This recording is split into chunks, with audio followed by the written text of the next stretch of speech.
Washington. The FCC is just about to hold a vote on a piece of the mid-band spectrum that's called C-band, which could clear up more than 200 megahertz of spectrum that can be used for 5G. Welcome to the Washington Tech Policy Podcast. The latest tech law and policy news and brightest tech law and policy experts wherever you are. So you can stay informed, on the move, in less time. From Washington, D.C., it's the Washington Tech Policy Podcast. With Joe Miller. Joe Miller. The DOJ has charged 4 Chinese military officials for the 2017 Equifax hack. But is your data any more safe than it was in 2017? Ancestry.com refused to honor almost all of the arrest warrants it received last year. And John Godfrey is my guest. The Department of Justice indicted 4 Chinese People's Liberation Army officials on Monday, charging them with 9 counts for the 2017 Equifax hack that led to the theft and sale of some 145 million Americans' data. U.S. Attorney General William Barr noted that this represents nearly half of the American population. The indictment includes charges for stealing trade secrets. DNA platform Ancestry.com refused to honor valid arrest warrants in 8 out of 9 cases last year, according to the company's 2019 transparency report. Competitor 23andMe has also promised to keep its DNA database private. Ancestry.com's DNA database is estimated to contain the DNA information of some 16 million people. The U.S. District Court for the Southern District of New York in Manhattan approved the $26.5 billion T-Mobile Sprint merger last week over the objection of 15 attorneys general, including California AG Javier Becerra and New York AG Letitia James. Presiding Judge Victor Romero wrote that the merger is not likely to lessen competition, and the merged company is required to divest resources to satellite provider Dish to ensure Dish becomes a viable competitor. Finally, Amazon has removed 2 books written by white supremacists. Authors David Duke, who was a former KKK Grand Wizard, and George Lincoln Rockwell, the founder of the American Nazi Party. Some booksellers say that Amazon's policies are opaque and have vocalized opposition to the removal of hate speech. And you can find links to all of these stories in the show notes.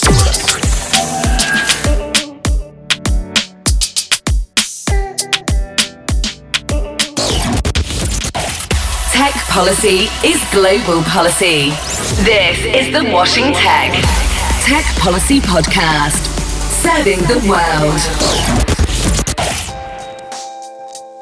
My guest today is John Godfrey, Senior Vice President of Public Policy for Samsung Electronics America. Based in Washington, D.C., he leads Samsung's public policy team in engagement with government and industry, focusing on communications policy, digital television, wireless spectrum, healthcare, environment, broadband, cybersecurity, privacy, and other areas. An active participant in the Consumer Technology Association, CTA, Godfrey is a member and past chair of the CTA Foundation's Board of Trustees and CTA's Video Division Board, among other groups. Please welcome John Godfrey. John, welcome to the show. Thank you, Joe. Tell us a little bit about what you do at Samsung and what are the policy topics that you're most focused on right now? I represent Samsung here in Washington, D.C. Been with Samsung for almost 14 years now. And there's a really wide range of policy issues, as you can imagine, that affect a global electronics company like Samsung. 5G is certainly top of mind for us, something that affects our mobile business and our network business and potentially everything we do. But we're also interested in trade policy, cybersecurity, privacy, environment and sustainability, whole range of things that the government touches on that affect Samsung and where we want to engage with the government, have a good cooperative working relationship with them. So discussion around 5G often mentions words like innovation and disruption. Buzz terms and industry jargon aside, can you bring the applications and advantages of 5G acceleration down to earth for us? I can sure try. 5G is a catchy term because it's easy to understand. It's 5th generation. It's a whole generation beyond what came before, which was 4G, and before that was 3G.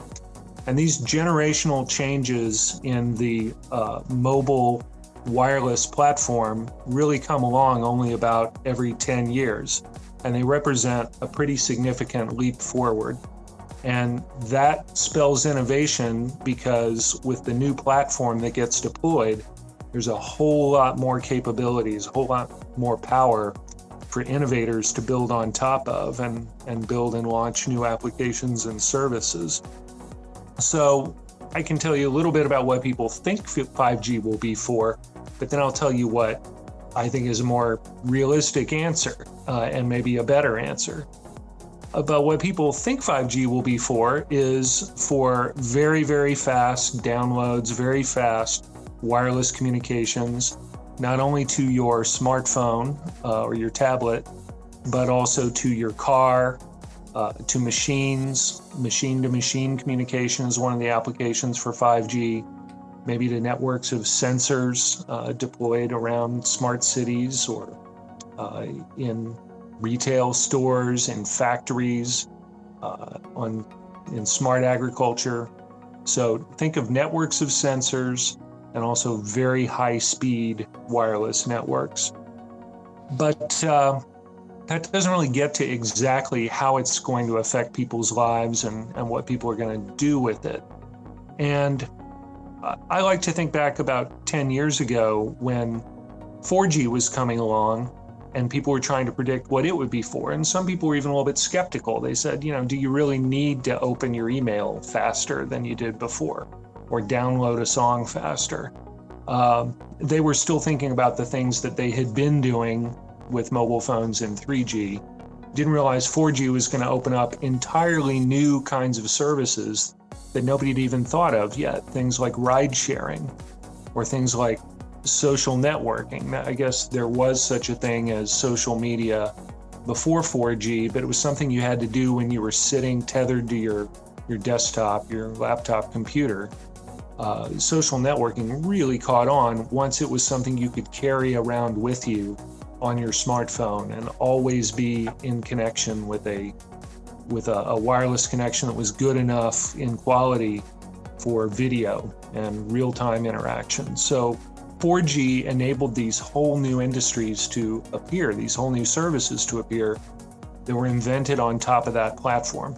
5G is going to be like that. There are innovators out there today, and they may not even be the companies making the equipment like Samsung or the carriers that are operating the networks. It could be entirely new entrants, kids who are in their garage today, who are inventing a new service that's going to take advantage of the capabilities of 5G and launch something new on this platform.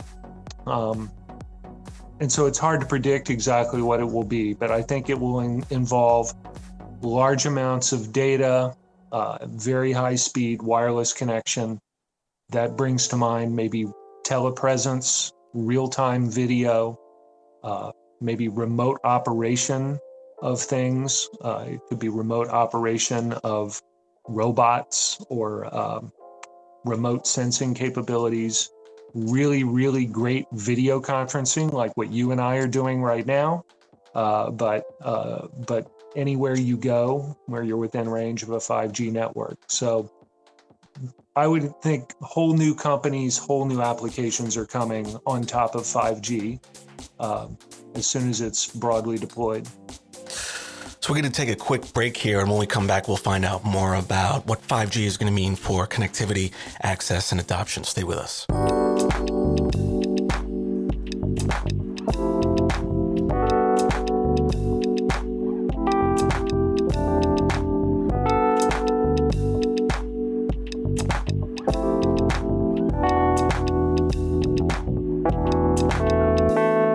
So I know 5G is in its early stages, but I'm interested in your thoughts, John, on how the technology will influence things like future of connectivity and access and adoption, particularly in rural areas. What are your thoughts there? Well, 5G is being rolled out now by all of the major U.S. carriers. There will probably be some new entrants that come in as well. And 5G is interesting because it's not one particular frequency band. And I don't want to get too technical, but in general, the really higher frequencies are the ones that have very, very fast data rates because there's a whole large amount of spectrum available there, very wide channels, but they don't propagate very far. So those really high frequencies are probably not the best ones for rural America. There will be some deployment in rural America, maybe some deployment in suburban areas, but it's kind of intended for high density areas, urban areas, along roadways, and in installations like, factories or venues like a football stadium, things like that. That's where the really high frequencies are going to be deployed with very high data rates. But 5G is not only about those high frequencies, it's also about mid-band and lower frequencies. And as you get to the low frequencies, it's kind of the opposite story. The signals propagate much farther, but they don't carry as much speed. So in rural America, 5G is already being deployed by some of the carriers today. It's not the very, very high speed, high data rate flavors of 5G, but it is still 5G. It's got a lot of enhancements over what was possible in 4G because the standards and technology have evolved. In particular, the machine-to-machine communications and also the what's called low latency, which means the network responds with very little lag when you send a command through it. And so those are important for things like agriculture or autonomous driving, remote, I'm not going to say robotic surgery. I'm not sure robots are going to be remotely operating on people, but I mentioned telepresence already. You can imagine a doctor coaching someone through surgery remotely, maybe emergency surgery or on call. Because the quality of the video and the low lag time of the network makes that possible. So some of those types of applications, I think, may be possible in rural America with the advantages of 5G that are being deployed today. And the mid-band is kind of a compromise between the low band with its great propagation and the high band with its great carrying capacity. The mid-band is kind of what's in between. And there will be some of that deployed in rural America as well. And by propagation, you're referring to the way radio frequencies travel across the ground. So higher goes a shorter distance, lower goes a longer distance, and like you just said, the mid-level is sort of a hybrid between the two. That's right. And one of the things that policymakers are really interested in, because their citizens are asking them about this, is how is this going to look in my neighborhood? Are there going to be these 200-foot tall cell towers? And the answer to that is for the low frequency parts of 5G, that is kind of like traditional cellular, where it may be another radio on a tall cell tower. But most of America is already covered by those large cell towers, so it may just be a new radio on one of those towers. But the high frequency flavors of 5G, the base stations, the antennas that you would see on a tower are much, much smaller. The frequencies are higher, the radio waves are smaller, so the antennas are smaller. And the base stations that Samsung makes for carriers are, for the millimeter wave high frequency 5G, are about the size of a child's backpack. So they definitely don't need to go up on a big tall tower. You might find them deployed on a light pole or on the corner of a building, much less obtrusive than what's been possible in the past. So that's something we're excited about for making 5G kind of comfortable for people to see deployed in their neighborhoods. So there are a lot of moving parts here. You have the frequency allocation. In some cases, spectrum has to be repackaged. And there are international issues here with staying competitive with other countries like China. What should the government be focusing on here? What can the government do to best accelerate the rollout of 5G? The most important thing is spectrum. That's something that's in scarce supply everywhere. And it's really important for the government to figure out ways to allocate spectrum that can then be used by commercial operators to deploy new 5G services, whether it's licensed spectrum where they buy licenses at an auction, or in some cases 5G may be on unlicensed or shared spectrum. There's a lot of approaches the government's been taking to doing that. The U.S. has done a great job in the last few years of allocating the high frequency spectrum, the millimeter wave. We were the first place in the world to have a commercial 5G service launched. That was when Verizon turned on their 5G home service in 2018 in 4 cities. I think the first one was Sacramento, and Samsung supplied the network equipment for that. So we were very proud to be part of that launch.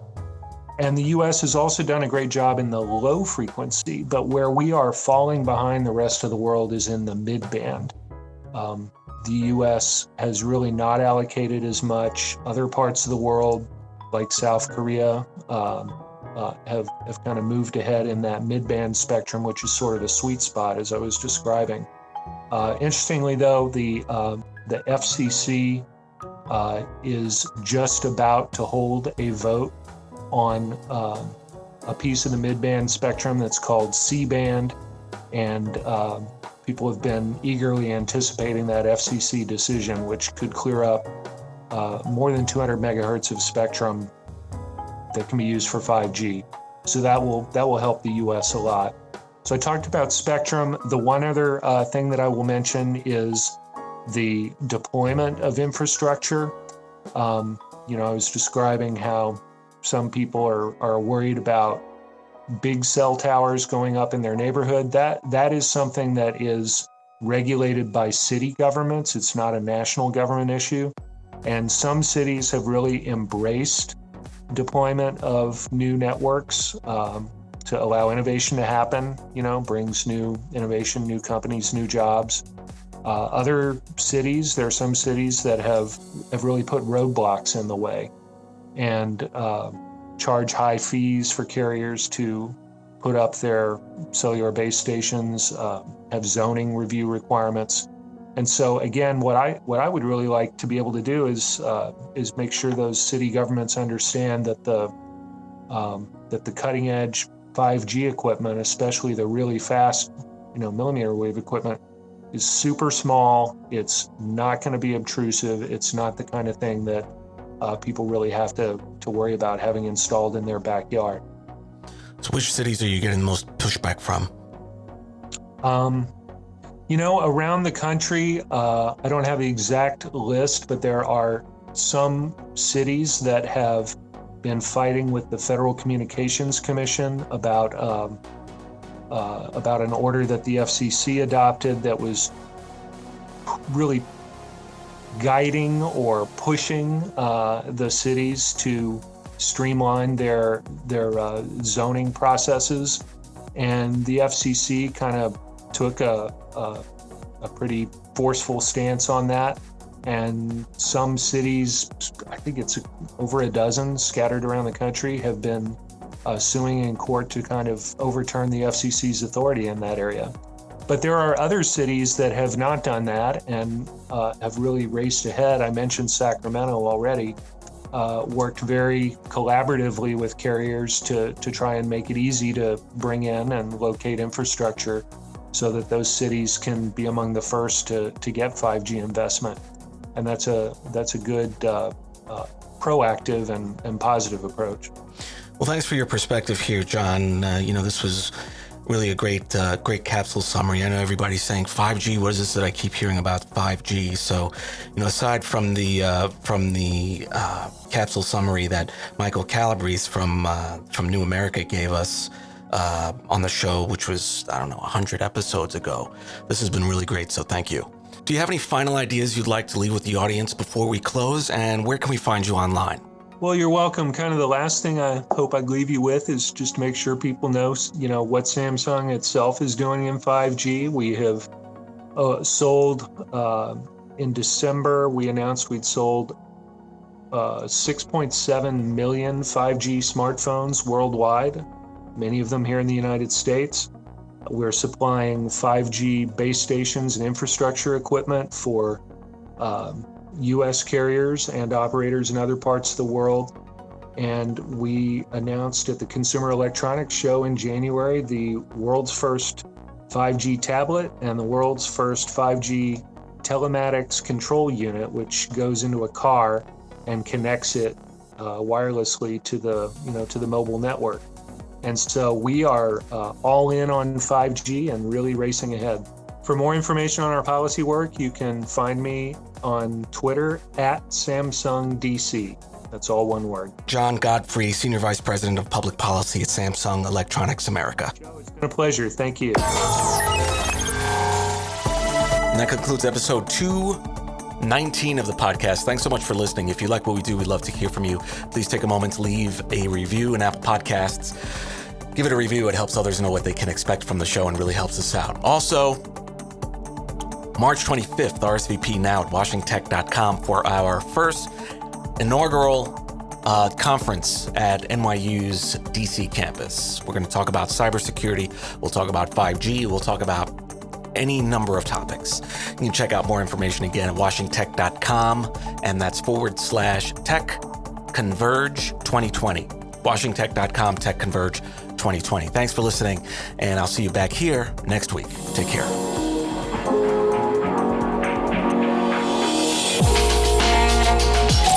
Washington Tech.